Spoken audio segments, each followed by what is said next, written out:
So basically what's really interesting is the fact that, we use plastic bottles because making glass kind of molding is expensive, but this one lasts for almost 100 years. It takes you about, a couple of hours to drink a soda bottle, and this one is trash for the next 100 years. So it's a good waterproofing. We could use either motorcycle LEDs, or we can use this kind of solar LEDs. But here's what makes it different. We are using a screw type way where you could be able to put the parts with very simple tools. So just with 4 parts, you can already convert solar light. So here's the solar panel input, and this one with locally available parts. And of course, communities, women cooperatives can now build solar power products. So we believe this is the future by making it locally accessible, but locally repairable and locally scalable. We're now going to make this out of bamboo. So this is a PVC one. Okay. In Morocco, they do it out of pottery. Around the world, there's even one that builds it out of coconut, bamboo. So what we do is we teach people how to use simple components that are available in the market to build their own solar lamps. Then they can rent it to other people in the village, make money. We have also mobile charging system that we can teach you how to build by hand, and we have street lights. So it's very interesting that solar is something that we make local. We make it also personal. So we go to schools and corporate CSR, and we ask people, what for me has been an inspiration, Gawad Kalinga, and ask people to build solar by hand, and then we donate it to these women cooperatives that rent it and make a business out of it. So largely built by the people for people. Give us 15 minutes for 13 and up, and we can teach you how to make a solar light that will last for the next 3 to 5 years. We had Chinese schools, we had Savior. We've had more than 5,000 young adults, 13 and up, and those with feeling adult, feeling young, as old as 80s, make the lights. We bring the lights that we make around the Philippines to give the lights, and they have letters so that they know that their lights built by hand truly affects somebody else. Typhoon Haiyan was really, I think, one of the darkest moments in Philippine history. You talk about 4 million houses destroyed and 10 million lives lost within 24 hours. I think having experienced that and really going there during the early stages, we would see theft. So when you get the food and water from the aid station and you bring it to your tents, there was theft because sometimes they would travel at night. So I really saw how a corridor of light would be able to help them. We were looking for a way to take out the kerosene lamps from the tents, because children would roll over, and you see a lot of third-degree burns on the children, but also knowing that the soot that comes out of those kerosene lamps would go in the lungs of women and children, and of course the people living in the tents, and of course fire. And we were saying, why are we not having any solar? Why are we not using any emergency? And so when we called abroad, they said, oh, we'll give it to you in 5 months because we have so many orders.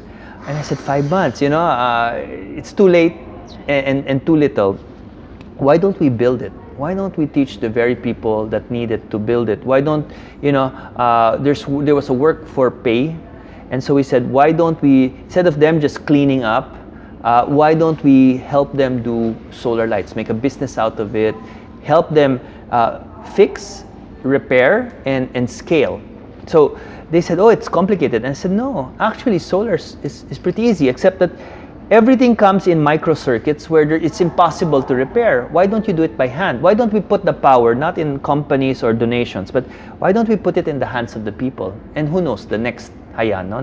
But we said, why don't we light it up now? And so we went to Cebu, got the batteries and parts that were available in the local electronic stores, and we brought it there, and we asked the women to assemble the solar lights. It was so funny because as we were assembling it, and and you know, the airport was not yet there, the harbor was not there, and in fact some trucks couldn't even come in because there was so much debris. Villages were being lit up, and so it was really fantastic. Another fantastic one where we got our first funding was really John Kerry came to visit, the Secretary of State, and basically commented on how, and I never thought that, you know, somebody of that stature would even invite us to the it was a landing field, and he talked about how simple plastic bottles were putting lights in the villages, and that started really our career. Illac Diaz, who I just was introduced to over here, standing beside. Illac took recycled materials and he made handheld, environmentally friendly, very simple solar lights, turning soda bottles into something that could be useful, into light for people to be able to have in their homes. We knew we were onto something when the simplicity, the beauty of its simplicity, but the power of the people. And I was telling them, you know, this is how Filipinos do it: bayanihan, people power. If we could throw out a dictator through it, why not throw out darkness? And so we hired, I think, about 600 women. We did about 7,000 lights in a matter of 2 months. There's 20 million Filipinos without light. My background really is in alternative construction. Because really when I was studying in grad school, I knew that climate change would be one of the most critical issues and one of the challenges with a population that had nothing to do with it, but one of the most, you know, affected and unable to protect themselves. So infrastructure was something that I did a lot of my thesis on.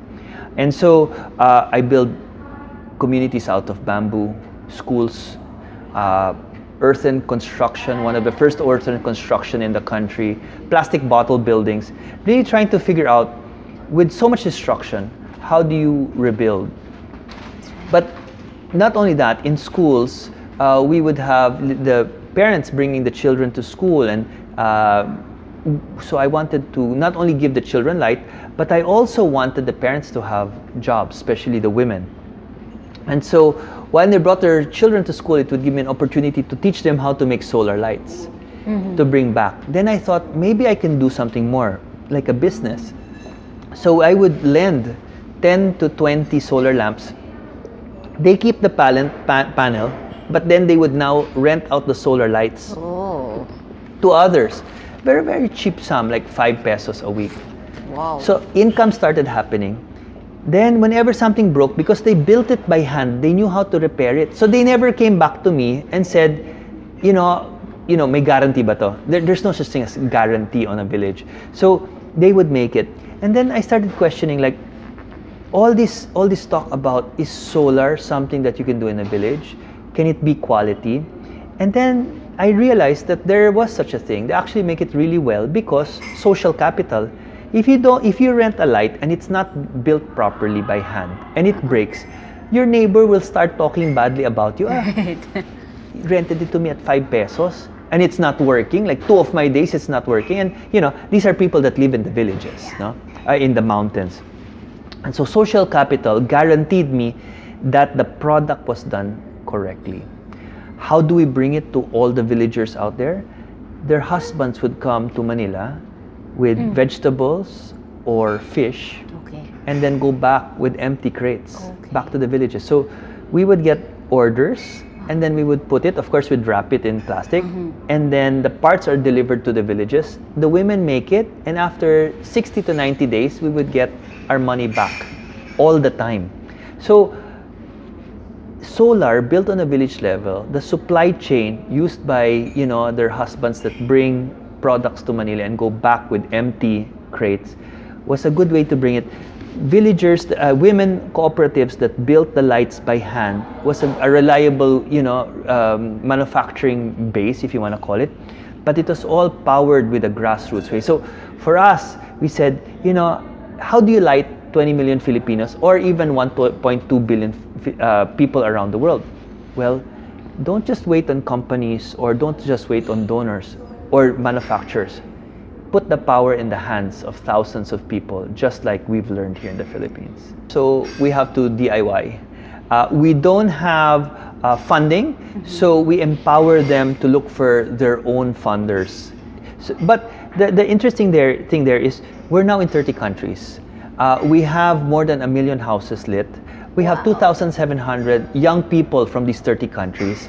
And it all started from here. So it's a global movement that began from the Philippines. What we found out is really the business of solar is important, patented, expensive, that it's designed to fail. You bring it in from another country, and because 60 to 80% sometimes of the funds are used to import it for customs and of course you have the profit line. It's designed to fail. So the lamp should break so that people buy again and again. So moving it from dependency on kerosene, from an expensive fuel, to an expensive credit system, or always borrowing to fix your solar light or replace your solar light. And so we really believe that open source and teaching the people how to make it and local parts is a good solution for the developing world. Using the power of the people is largely neglected in the solving goal number 7, which is sustainable and clean access to energy for all. So we really wanted to show that the Bayanihan spirit is not only here to solve energy poverty, but we believe that this is something around the world. The power of the people, the genius of the poor, as Tony Melota would say, is an intrinsic and important part in solving energy poverty. Well, we won the Zayed Sustainability Prize. This happens in 2015. We won that. It's known as the Nobel Prize for Clean Energy. Our Bangladesh chapter won from Queen Elizabeth Commonwealth Awards for Litter of Light and other projects. We won the World Habitat Awards. The United Nations Forum on Climate Change awarded us the Momentum for Change. So we've been getting awards. But once again, our hope really was, can we create a global story? Can we actually use social media to inspire people that Filipinos can be global? So we don't rest on our laurels, but my ambition was really to create a documentary that will inspire a new generation to go clean, to not just rock concerts and lectures, but at the end of the lecture, oh, see you again next year, or the future's up to you. I think by inspiring so many young people, you don't want to let them down. You want to use that energy for a practical solution, and that's what we are. I think we're gathering all these enthusiastic young people to become teachers, and in a way, I don't want to say solar engineers, but enough to build solar lights to affect communities. Earlier this year in 2018, we were asked to break the world record with the largest sustainability lesson to build, the image of Sheikh Zayed from Dubai in Abu Dhabi. Abu Dhabi. So we have 1,000 lights that we used to break that world record on the ship. So the UAE is so proud that we're getting their lights and letters from their children, to build it, and we will be bringing them all around the world. So the children are very excited. We began with that idea in the Philippines, building solar lights with letters built by students here, and then bring it all around the Philippines. We didn't really have that environmental heroism story and impact. And when you go to schools during Environmental Day, you watch Al Gore, Leonardo DiCaprio, people that have done great things. But it's always top down, no? It's about warnings, it's about fear, which is valid. But I always said, what if we have the technology to make a difference? What if there's a bottom-up approach as valid? Why don't we, come together and teach the world what we learned here in the Philippines? That's working. Human-powered, women na ilaw ng tahanan. When you say we can change the world, why don't we actually prove it with a story? I think my turning point came when I actually saw a poster of a young child done by a foreign NGO about, you know, being madungis and there's flies. And I said to myself, I travel all around the country and I never see a Filipino child, even the poorest, that is dirty or madungis. They're very clean, you know, they're very clean. And so I asked, like, why are you doing this? Why is that the representation of the Filipino? I mean, all, of course, you know, knowing that we're the 13th, you know, fastest rising economy. But he said, well, we don't get any donations by showing a, you know, a healthy, clean child. I said, well, you know, I'll tell you what. I will start my own foundation, and I will do a global foundation. But it's about, you know, people from the developing world showing their skills, showing solutions, showing capacity to solve their own problems. Because I think, you know, too much developing world has been branded as recipients.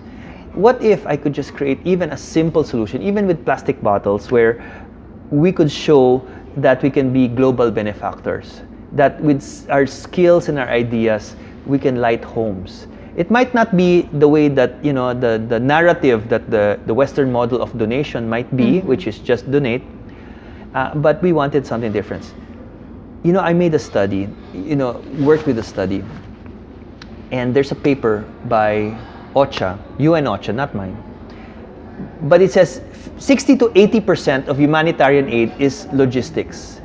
Bringing it from one place in the world and donating it in the other. 60 to 80%. Whoa. And that's because they don't use also the local communities to lessen. Why don't you produce locally? Why do you always have to import it in large trucks, in large boats, in large containers with large manpower, moving it? So that's where I thought maybe solar, you know, hyper-local manufacture will be a solution. And that's where we are today. We're trying to create that story. Starting out with the Philippines, going to 30 countries around the world. And now, you know, this year, May 16, UNESCO had a very special event that prompted us to do what we're going to be talking to you about, the 100 Days Voyage of Light. They launched on May 16, the International Day of Light. UNESCO wanted to honor, just this year in Paris, May 16, the 1.2 billion people that don't have electricity, because that is as much a human right to be able to study, to be able to have security. And we were invited to speak in UNESCO Paris on the launch. And so now we said, wait a minute, why don't we go around the world and talk about a bottom-up approach that hasn't been done, using local technology, local knowledge, and share the technology around the world. And luckily, we were able to partner with this group. That is, you know, a SDG campaigner of the UN, which is called Peace Boat, that travels around the world. It's one of the few boats that goes around the world, but so happens to be aligned with the UN SDGs. And so when it gave our dream, can we take this technology, put teaching materials in your cargo, your large cargo, because you can ship it cheaply. Can you allow us to go to the port areas around the world that you visit and allow us to teach? And they loved it. And so came the Voyage of Light. 23 countries, but 19 ports in 19 countries, teaching to 19 NGOs and to light 19 villages. So we want to seed the idea, but also prove what we're capable of doing, but also teach them how to be able to replicate it without us. The purest form of helping is not that you're always needed, but to make yourself obsolete. So as we go to all these ports, we will be bringing them the basic kits, but over the next 2 years, watching them grow into, you know, large solar NGOs. The 100 days is a physical movement of the boat from Yokohama all the way around the world to Yokohama, and to 19 ports where we have connections to teach. So it's nice because, you know, as you talk about a global environmental impact, Unfortunately, I can't go in front of a whiteboard or a PowerPoint and be accredited as a global, the Filipinos are doing the same global impact. We have to be on the ground, we have to show it, we have to move beyond doubt. And so being a UNESCO ambassador, it's really interesting how we're going to do this, but with a technological solution. Well, the partnership with us, the headquarters here, it was founded here. The technology, how to figure it out, is from here, and we're interviewed around the world. But what's interesting is we don't say we're just Filipinos. What we do is we look for partners. Yes. Because we know that leadership is not about somebody commanding from a central office, but creating their own, leaders, clean energy leaders in each country that we visit. So we've created 30. But these sports that we're going to visit, a lot of it we can't reach and we haven't reached, but it's reachable by boat, coastal communities. So we will be adding another 19 chapters to our impact. Well, what help would you want? We have the lights on the ship. We have a great story. Not only of some of the most beautiful places in the world, but sometimes some of the most beautiful places in the world also have energy poor communities. We want to show how we create something positive, but at the same time, people that follow us, starting from the Philippines and trying to grow our story. Most people might not hear about it, but we ask people, like, even twice a week, just comment on our pictures. We have beautiful pictures, of all over the world and the impact, but comment on it, talk about it, tell other people about what we're trying to do, that we're trying to light the world, if you want to call it, inspire other people. We could have a great journey, but people might not follow it, no? So, I mean, and that's sad, because the Philippines has one of the largest Facebook users. So don't just tag entertainment, don't just tag cats, or why don't you help us? Why don't you help us?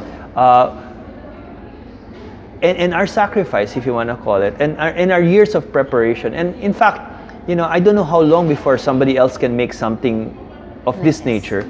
Just talk about us. Tell people about us. Tell other Filipinos about us. At the end of this, it's not about the plastic bottle light.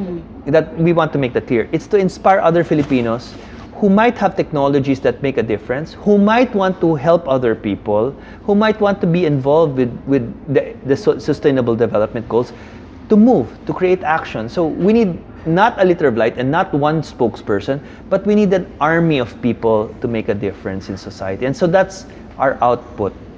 So if they can just comment on us, tweet on us, or just tell people that there are Filipinos going around the world trying to light up the world with a Filipino technology, we would be so grateful. It's on the website. It's www.literoflight.org. You can go to Instagram, Liter of Light, Twitter, Liter of Light, but know that your tweets, we will find some time to talk to you when we come to port. Maybe Facebook Live. We will get some of your questions, but we want to show you that Filipinos can make an actual difference on the ground. There's so much negativity, but actually there's also great things. Where some of the greatest boxer in the world is Filipino historically, with 8 belts. I think 8. We have Lea Salonga, but I think we should also move into the humanitarian field, that we can also be great part of making the world a better place. So I think that is one of the missions that I want to do. I want to break the glass ceiling, that inventions from here can also make an impact on other countries with similar situations, with similar handicaps, if you want to call it, or what you call, can't afford, or I just believe that with 100 million people, can you imagine if we can inspire them to make an amazing impact on poverty and share this around the world? And I want that to start. I want to say, ay, plastic bottle, kaya niya umikot ng mundo. Ano pa yung invention ko? Tama, I want them to overpass us. We are not only sailing to Japan, no? From Yokohama to Yokohama. The Liter of Light was actually chosen as the country representative for Expo Live. So Expo 2020 is going to be the largest event that's going to happen in this side of the world. In fact, the world. The office of the in UAE is going to spend, when I say office, I mean the Sheikh's office. UAE is going to spend I think $3 billion to make the city of the future. Wow. All the greatest architects are going to be there, and the Philippines is going to be there. But there's a special office called Expo Live that will choose 50 groundbreaking ideas that they want to fund. They're gonna give. They gave us $100,000 for our dream, and our dream is to light up the Philippines and light up the world. And so that's where our funds is coming from. We are basically the Philippine private sector representative for the Expo Live. We will have our own booth to basically showcase what we've done with the money. Yeah. And so I don't want to come there with a small little village lit or a regional. I want to go there. If it's a global one where other countries are showing their biggest and brightest and best, I don't want to go there small. I want to grow with, not high tech, high finance, but human tech, high impact. So ayokong mabangga sa mahirap habulin. No? Gusto ko talaga, we have our own story, from our own culture and of course something not about poverty but about changing poverty. Well, there's Barefoot College. There's different groups that tried, but for the Philippines, we're the first ones that have done that, and the first ones to build a global foundation where we have 1,700 youth leaders around the world. As much as it's working, we also know the enormity of the problem, and we need, of course, other solutions. But the Filipinos are making a dent in the world. And that is the most important, because from there others will be inspired to join us. I'm proud to be a Filipino, but also I'm proud to be part of the world, and I think we should do our share in making the world a better place. Not just by words, not just by the economy, not just by as I said, bringing some of the hardest working people out there to take care of children, doctors, nurses, executives. I really think that Filipinos should now take the lead, not just be the silent workers, not taking political, even abroad, political steps abroad. I really think the best minds are out there, and we should start taking steps to be world leaders, not just in the quality of work, but taking leads in innovative enterprises. As I said, you're taking the lead as some of the best boxers, best entertainers, but also as some of the best humanitarians in the world. My professor once told me, when I was facing a big problem, he put out a piece of paper and I put a dot in it, and he asked me, "What do you see?" And I said, "Well, sir, I see the dot." Then he says, "Well, that's your problem, because you see the dot. What about the rest of the white paper? The rest of the white paper is the opportunities you haven't thought of yet. And that's what's going to make you a success. But more than that, share your success with the world." I'm Illac Diaz. I'm proud to be Filipino. Mabuhay ang Pilipinas!